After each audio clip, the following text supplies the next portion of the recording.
চলো ফাইনালি সেই দিন সকালের ভিডিও নিয়ে চলে এসেছি। 19শে জানুয়ারি সকালবেলা আমি আর চন্দন প্রথমেই উঠে আগে ঠাকুরকে পুজো দিয়ে এসেছি। ও পুজো দিয়ে বাড়ি ফেরার পথেই একটুখানি ভিডিও করছিলাম। আর দেখো আগের দিন সারা রাত জেগে আমি এই প্রপস গুলো রেডি করেছিলাম। কেমন হয়েছে কমেন্ট করতে প্লিজ ভুলো না। কম সময়ের মধ্যে যেটুকু পেরেছি ততটাই করেছিলাম। তো ফাইনালি আমার সেই মুহূর্তটা এসে গেছে। এতদিনের অপেক্ষা প্রতিটা মেয়েরই থাকে যদিও এই কিছু স্পেশাল দিনগুলোর জন্য। তো আমার এখানে সাজা তো কমপ্লিট হয়ে গেছে, আমার হেয়ার স্টাইল হচ্ছে। তো যাই হোক আমি ফিলিংসটা কিছু বোঝাতে পারবো না। আমার হেয়ার স্টাইল মেকআপ সব কিছু আমায় যে দিদি করেছে, তো তার মতে আমি করেছি। অ্যাকচুয়ালি আমি কিছু কিছু জিনিস একটু বলে দিয়েছিলাম। আমার কাজল পড়তে ভালো লাগে, তাই কাজল পড়াতে সত্যি কথা বলতে আমি ফার্স্ট থেকে কিছু ভেবে রাখিনি করব।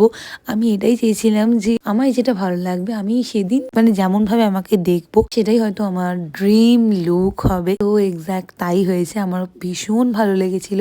ইনফ্যাক্ট আমি ভেবেছিলাম আমি হয়তো যেমন ভাবে নিজেকে দেখতে চেয়েছিলাম আর আজকে ঠিক সেইভাবেই নিজেকে দেখছি। আমার সেদিনের সাজগোজ আমার মনে হচ্ছিল আমি হয়তো এইভাবেই নিজেকে দেখতে চেয়েছিলাম, ঠিক সেইভাবে আমি নিজেকে দেখেছি। তো যাই হোক ফার্স্টে গিয়েই ফটোশুট হচ্ছিল আমার সিঙ্গেল কিছু, আর এই ছিল আমাদের বাইরের ডেকোরেশন। বাকি ডেকোরেশনের ভিডিও যখন আসবে তখন তোমরা পুরোটা দেখতে পাবে। তো বাইরে আমাদের সেরকম কিছু ডেকোরেশন হয়নি, বাট এই ফটোটা ছিল মেইন অ্যাট্রাকশন। আমাদের সব প্রোগ্রাম দোতলাতেই হয়েছিল। তো নেক্সট পার্টে তোমাদের সাথে আবার দেখা হচ্ছে। টাটা।